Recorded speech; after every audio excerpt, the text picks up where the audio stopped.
Alright, just the new file format, I can only look up for it, but it seems to be at the moment, but actually it's pretty cool, because it means actually I'm looking at something as well. Maybe not looking at the audio for a while, but heck, it'll give you a chance to read out some tweets. But welcome to the brand new, what was one of my brand new something, well, the Raw 1000 episode review. As you know, I've got unlimited video time now, so I can probably go on for hours and hours on end now, but I'm not going to do that with Raw 1000, no. Let's just go back to Raw 1000.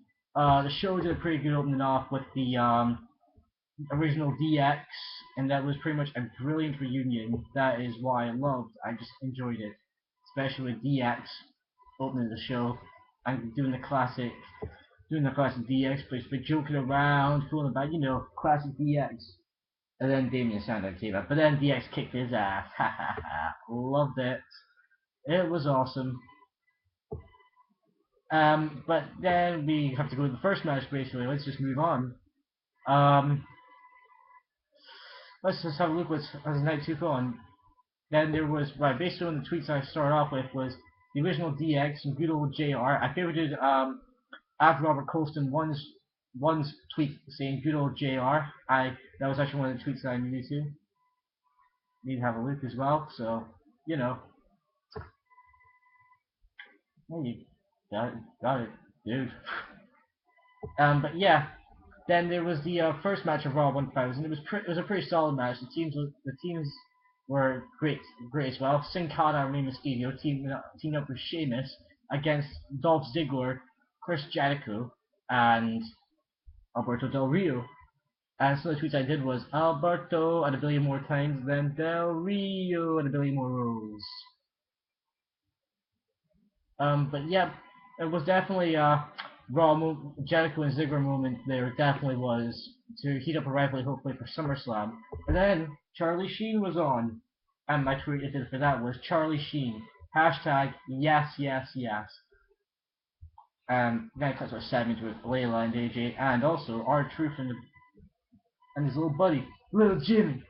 Oh, and the Mae Young and her son, which is the Squeaky Hand. If you don't get that joke, look on YouTube with look up on YouTube Mae Young giving birth to a hand or something. I think it's that. I think you should look it up. Um, Brodus Clay, which was awesome because him and Dude Love had some fun because Brodus Clay beat Jack Swagger in 15 seconds. And then another tweet that I did was, because I banged her, hashtag AJ I don't, because we didn't want AJ to say I do, but instead, she said yes to become the general manager, which pissed off Daniel Bryan. Oh, I did love Kai Coulson's tweet at My Nan Says I'm Cool. Follow him on Twitter, same with Robert Coulson 1. Follow them both on Twitter. He said Kane has to fall from the ring again. I was hoping that would happen, actually. I was really hoping that would happen.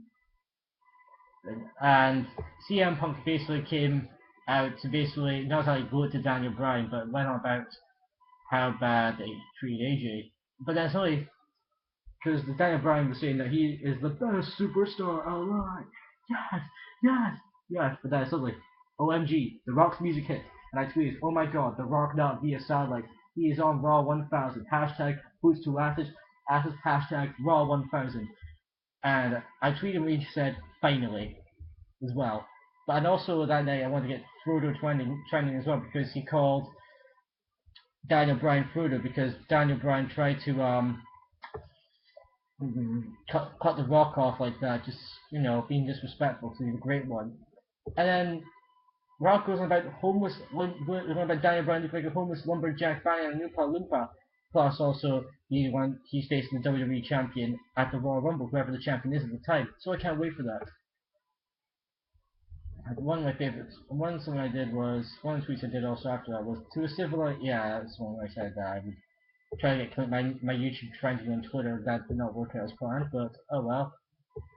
Then suddenly Bret Hart came out to be a special guest ring announcer for the Intercontinental Championship match, which was Christian versus The Miz. And I tweeted after when Michael Cole said yes, because I said, everyone, Michael Cole is just jizz. Hashtag awkward moment. And then Christian was about to do a spear, but he went hashtag spear, spear, spear. I didn't really do much on the Triple H and Paul Heyman because Triple H and Paul Heyman had like a little bit something going on because of the Brock Lesnar match. Because what Brock Lesnar did to Triple H a few months ago, breaking his arm in the Komodo lock. You all know Brock Lesnar from the UFC, but he was also in the WWE before. If people do not know that, they probably do now.